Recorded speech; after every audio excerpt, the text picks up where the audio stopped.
start after our next main speaker, Mr. Andy Ball. I've known him for years. He is now on the Boone Town Council, and he was the one, I think, primarily responsible for the recent resolution to lobby in support of wind energy for Western North Carolina, which is one of the huge issues we're rallying around at this conference. Thank you, Andy. Thank you, Boone. I want to say first, I think it's such a beautiful day outside. Of course, so well organized here. We should, try to run outside and do that. I also want to go ahead and volunteer next year for the runway show, if possible. I haven't been called about that, but that would be really nice to volunteer for that. I'll do it next year. My name is Andy Ball. I'm one of 5 members of the Boone Town Council. Came to Boone in 2001 to pursue a Bachelor of Science in Government and Public Policy. And in my time here, I've been involved with several environmental advocacy organizations and with several campaigns, managed many campaigns for local candidates for the party of yes.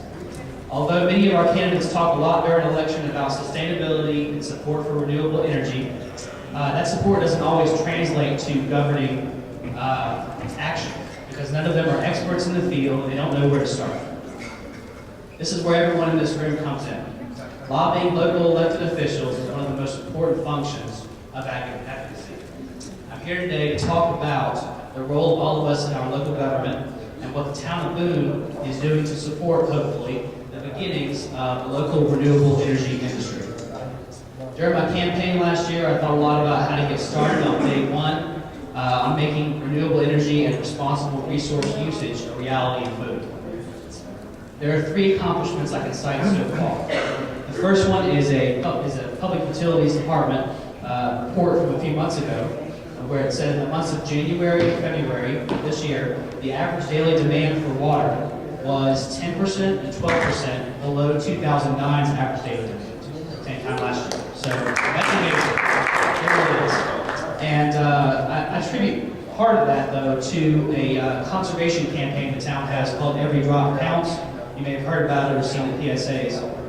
And it includes a monthly insert in water bills educating residents on various ways to conserve, whether that is car washing restrictions or installing faucet aerators or more efficient toilets, all of those initiatives. The town ran PSAs on local access television, MTN, and Charter for this campaign.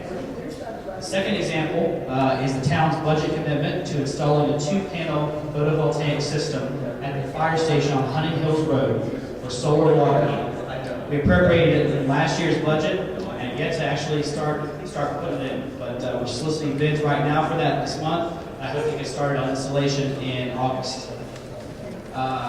We're also exploring a similar system in the Public Works building on East King Street. I think the third example is the most exciting. A couple months ago, I helped propose a sustainability task force for the town, which is a new committee. The group has been fully appointed with 8 members, and that includes representation from a green builder, an activist in the local foods movement, an ASU student, professor in SD, and 2 town council members. And all members have at least some experience with water policy, which is very important for sustainability. The task force will meet monthly, starting next week, to research and propose new policy to the town council for adoption. Given the slower working pace of government, though, I hope to tackle one issue and proposal every 2 or 3 months to keep up with budgetary issues. Other members of the town council have expressed their willingness to consider these initiatives as budget priorities for the coming year, which is very encouraging. I have one more example. In next year's budget, I'm proposing to create a new position within our Department of Planning and Inspections. I believe with all our town wants to do in this area, we would be benefited by a sustainability director to coordinate the work of this committee and to ensure our ordinances reflect that commitment. One of my primary goals in serving on the town council is to see that Boone serves as a statewide model for sustainable practices and renewable energy usage. We're well on our way to that goal right now with a couple of the examples I mentioned. We have a long way to go to continue this.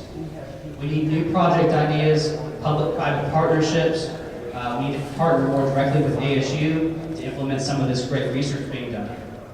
I want to partner with the appropriate technology department specifically and use some of their fans or people in. I want to begin to partner with the department, use some of the research research successful projects they've had in the town, and and fully implement that. We need to show our residents we are serious about substantive action and continued investment in sustainable technologies. I also want to comment on a couple of the most recent environmental policy debates in North Carolina, in this region at least. First is mountaintop removal coal mining. Y'all are familiar with the practice, of course, but in 2009, the Council passed a resolution to support General Assembly action on a bill banning the import and use of MTR coal in North Carolina utility companies. Went down to Raleigh with County Commissioner.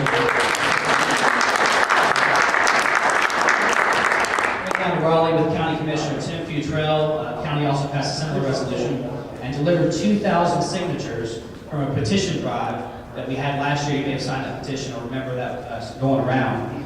But we worked with Appalachian Voices to do that. It was 2,000 signatures to Coley Tarleton, our state house representative. All of this was still not enough to convince him to kill the bill in committee, but it was crucial that we got those signatures and that we took time to lobby, no matter whether we succeeded or not.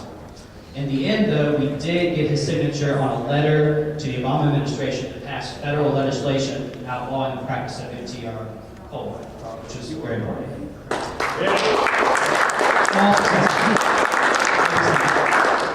The other issue is wind energy. Last week, I introduced a resolution to Town Council urging the General Assembly to adopt a county-by-county permitting process for small-scale and community wind projects. Similar to the Mod 1 here at Broyhill. We passed that resolution unanimously, and I plan to head to Raleigh again next month to lobby for it with the help of Back Voices and many of you in this room, I believe we have a much stronger chance of stopping an all-out statewide ban in this year's legislative session, and then embarking on new legislation to create this process either during this short session or during next year's long legislative session. Here at ASU, we've seen the benefits of collective community action to support wind energy.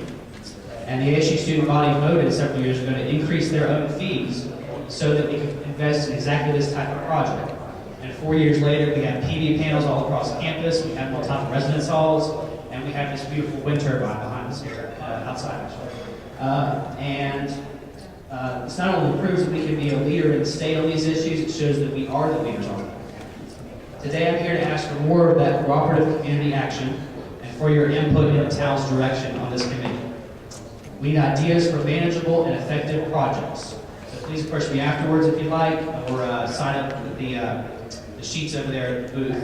We've got idea sheets there. If you write them down, we'll get on them immediately.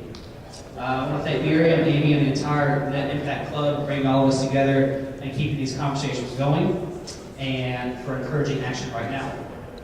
Thanks very much. I'm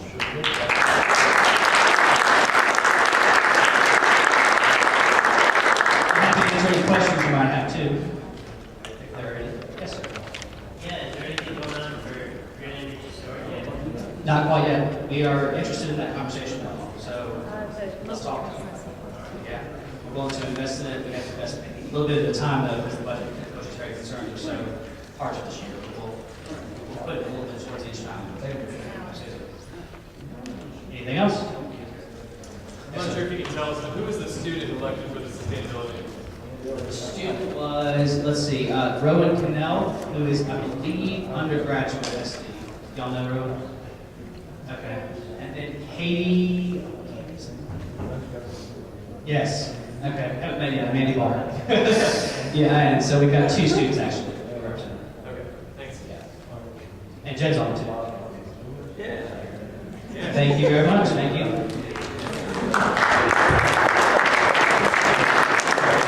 are moving on to the local business movement panel. Thank you, Andy. And remember, we do have the Sustainability Task Force suggestion item over there in our net impact table, so you can fill in things that you'd like to see, ways to green the community, and he will take that next week to the very first task force meeting. I'd also like to make a special announcement from one of our panelists who is on the corporate responsibility panel. This is from Alan Singer. He's having the Business and Environmental Ethics Conference. It's at Friday, September 17th at the Broyhill Inn in this room.